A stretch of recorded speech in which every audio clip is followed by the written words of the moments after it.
សួស្តីបងប្អូនថ្ងៃនេះមានរថខ្សែ thermostat នៅក្នុង body shop ហើយគាត់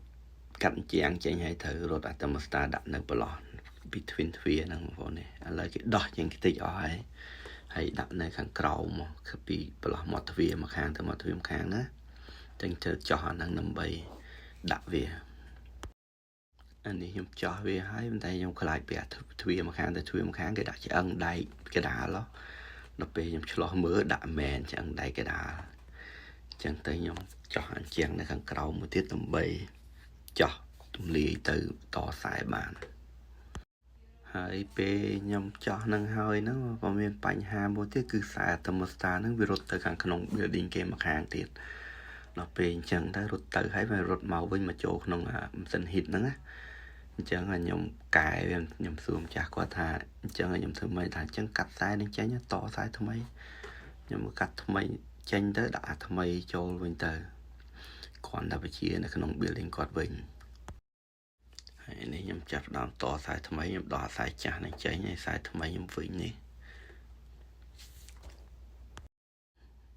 ខ្ញុំវិញជាប់នៅអាតយោហ្នឹងជួយខ្ញុំទាញខ្សែចាស់ហ្នឹងវិញបងប្អូនហើយឥឡូវខ្ញុំរត់នេះខ្សែថ្មីខ្ញុំត្រូវរត់វាទៅតាមកូដវាវិញហើយនេះបើខ្សែចាស់ហ្នឹងក៏វារត់ទៅកូដដែរខុសក៏កូដហ្នឹងយើងព្រោះយើងចេះធ្វើហ្នឹងយើងមើលទៅដឹងដែរប៉ុន្តែបើអ្នកអត់ចេះធ្វើអ្នកច្រឡំតាមពណ៌នេះពណ៌នោះតាមកូដដែរសន្តិជាហ្នឹងអាចច្រឡំឲ្យពោះគេដាក់បច្ចេកចុះបច្ចេកឡើងហើយ heat ហ្នឹងផនពួក building commercial ចឹង heat វាស្រីចាស់ដល់ពេលចឹងបូតវានៅខាងក្រៅស្រួលសម្រាប់យើងអ្នកធ្វើហើយនឹង thermostat ចឹង thermostat ខ្លះវាលោក fancy បងប្អូនតែអត់ល្អប្រើទេ thermostat នេះវាធូរថ្លៃហើយវាល្អប្រើវាសម្រាប់heat gas ហ្នឹងone heat one cool ហ្នឹងវាស្រួល